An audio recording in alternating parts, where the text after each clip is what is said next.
न करेंगे और करते हैं गुरु महाराज उन्हीं को अकल दे देंगे, उन्हीं को बुद्धि दे देंगे और काम में रुकावट नहीं आएगी, काम में रुकावट नहीं आएगी। तो हम तो ये कह रहे हैं कि जो लोग इनसे पीड़ित हो, किससे पीड़ित हो कि काम की वासना जग जाती है, दूसरे की औरतों को देखने लगते हो, दूसरे लड़कियों के साथ अपने को रोक नहीं पाते हो, क्योंकि यहाँ जमाव होता है, हर तरह की माताएं बहनें बच्चे आते हैं, बच्चियाँ आती हैं। तो अगर नहीं रोक पाते हो और क्रोध जल्दी आ जाता है, गाली गुस्सा दे देते हो, अहंकार आ जाता है आपको कि हम तो पुराने हैं, हम तो जिम्मेदार हैं, मोह व्याप्त हो जाता है उस जगह से। मान लो जोन के जिम्मेदार हो, मान लो प्रांत के जिम्मेदार हो, जिला के जिम्मेदार हो, जिम्मेदारी का अहंकार आ जाता है। तो आप ये समझो कि आप एकदम से बैठ जाओ, चुपचाप भजन करो, भजन करो और कुछ मत करो, सब काम हो जाएगा। आपके बगैर कोई काम रुकने वाला नहीं है।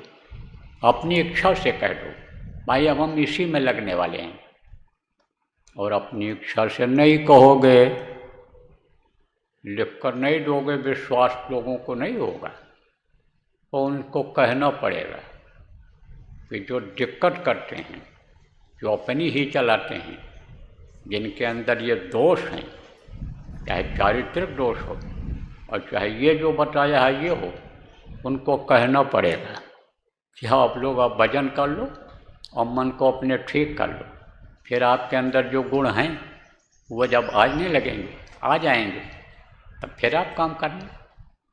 छोड़ना नहीं उन जीवों को भी, क्योंकि गुरु महाराज के जीव हैं, और अगर उनको छोड़ोगे, छूट जाएंगे वो, तो फिर ठोकर खाएंगे और कहीं ठिकाना नहीं लगेगा। लेकिन सुधार बहुत ज़रूरी है। इसलिए मान लो किसी को कहा गया हो, और आगे भी कुछ ऐसे हैं कि कहा नहीं जाएगा भजन में लगने के लिए, तो भजन ये करने वाले, काम करने वाले को बाधा डालेंगे, इसलिए उनको कहना भी पड़ेगा।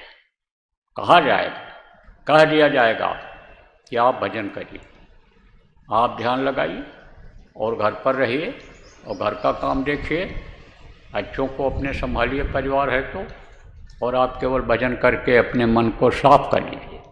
मनमुखता जो आ रही है, दुनियादारी जो आ रही है, इसको ख़त्म कर दीजिए और फिर परमार्थ में लगिए, गुरुमुखता लाइए, गुरु के आदेश का पालन करिए, गुरु के नियम का पालन करिए, गुरु के बताए रास्ते पर चलिए।